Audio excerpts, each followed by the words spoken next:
Welcome to day 6 of my 100-day coding challenge. Today, we're going to build something that looks like magic. This invisible trigger is a staple in high-end US and UK tech websites. Let's see how it's done. You've probably seen websites that feel alive, where elements appear exactly when you need them. We're going to build an invisible hover trigger.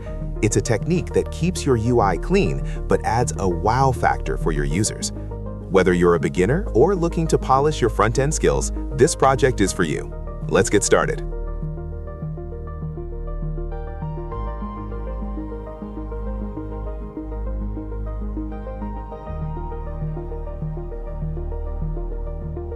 Before we write the first line of code, let's talk about the structure.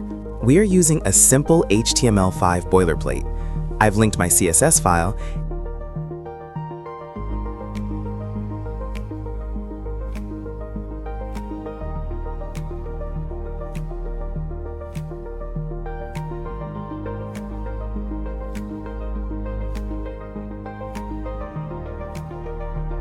Inside our body, we create a div with the class of container.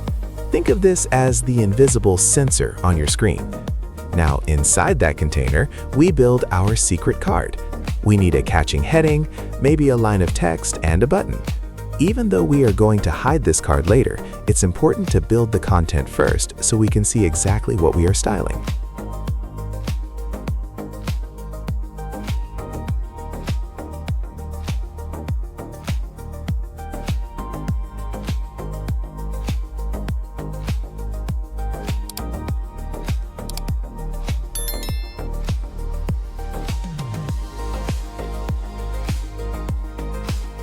And I'm using a Google font called Poppins to give it that sleek, international look. For the background, we aren't using pure black. We're going with a deep navy blue with the hex code 0F172A. This is a huge trend in 2026 for tech-focused websites. It's easier on the eyes and makes your white text pop.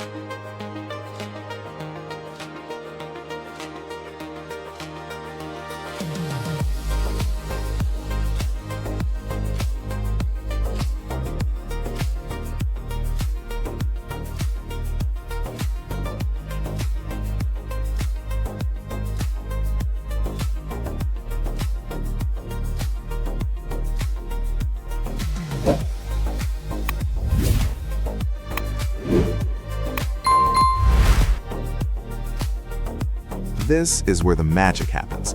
To make the card invisible, most beginners use display none, but that's a mistake. If you use display none, you can't animate it. Instead, we use opacity. Setting opacity to 0 makes it invisible but keeps it in the DOM. Then we add filter blur. Why? Because it makes the reveal look organic and smooth, rather than a robotic fade-in. The most important line here is the transition property. I'm using 0.6 seconds with the cubic-bezier timing function. This creates an elegant acceleration and deceleration effect that screams premium quality.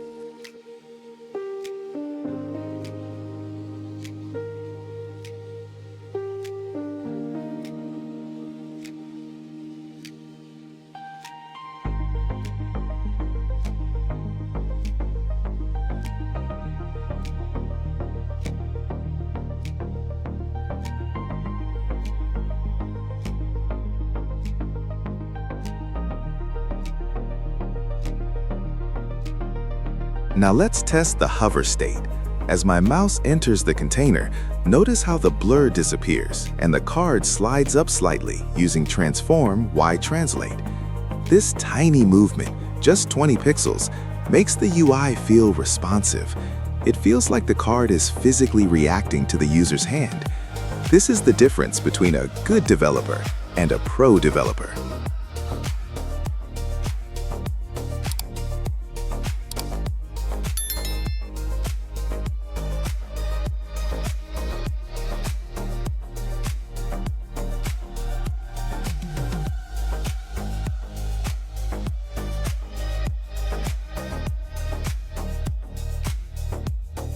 And that is how you create a professional invisible trigger. Imagine using this for a portfolio or a hidden navigation menu. The possibilities are endless. If you enjoyed this deep dive, don't forget to check out my other videos in this 100 Days of Code series. I'm posting daily front-end projects to help you become a better developer. If you have any questions about the code, drop a comment below. I read every single one. Thanks for watching, and I'll see you in the next one.